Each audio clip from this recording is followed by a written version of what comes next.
Asan ba? Naka...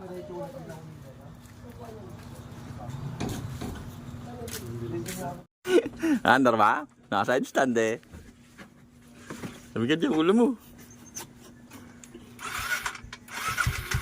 Okay. Patay mo na. Sige. Camshaft bearing. Camshaft bearing. Baba niya na. Okay. Angat. Up.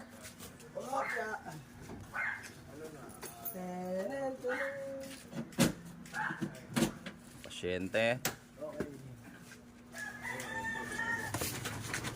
Diyan na lang po mo.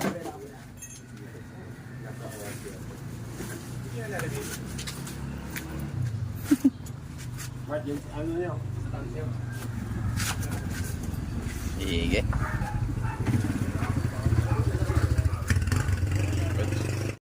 Okay, so ito na yung binaba natin sa truck kanina. Ang istorya, biglang tumatakbo, biglang umingay, biglang namatay, tapos umingay. Ayun, natuyuan ng langis. Ito problema. Kumayod ang block, kaya siya maingay.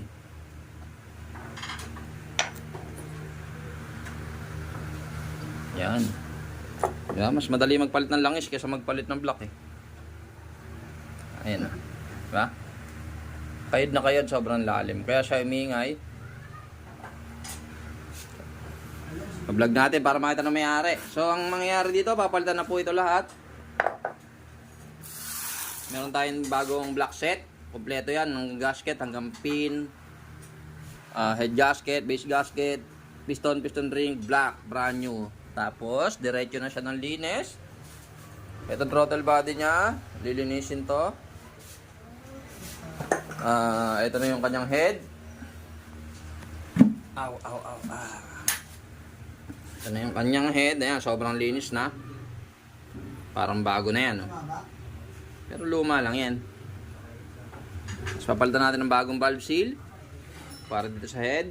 Para walang singaw. Sigurado siya. Ito yung kanyang head cover. Boy, masyado mo namang ginalingan yung paglilinis din eh. Hindi bumalik. So ito dati yung kulay niya. Ganyang kulay yan. Ito yung layo. Okay. Yung mga rocker arm, wala naman tama? Okay, walang tama yung rocker arm. Isa. Uy, focus ka, boy. Walang tama yung rocker arm. Dalawa. Okay, goods. So, isasara na lang, boss. Mamaya, pwede mo nang pick upin. Kaya lang, sasakay mo ulit sa van kasi wala yung wala yung upuan, wala yung U-box. Ganyan na siya nang dinala dito. All goods. Mamaya pakita natin pagka umandar na. Lilinisin na ng lahat itong, pati yung throttle body. Okay, buhay na. Buhay na.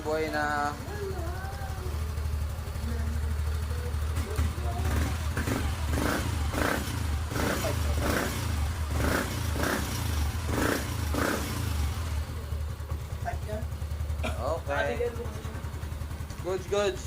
Boss, okay na yung motor mo. Pwede mo nang kuhanin.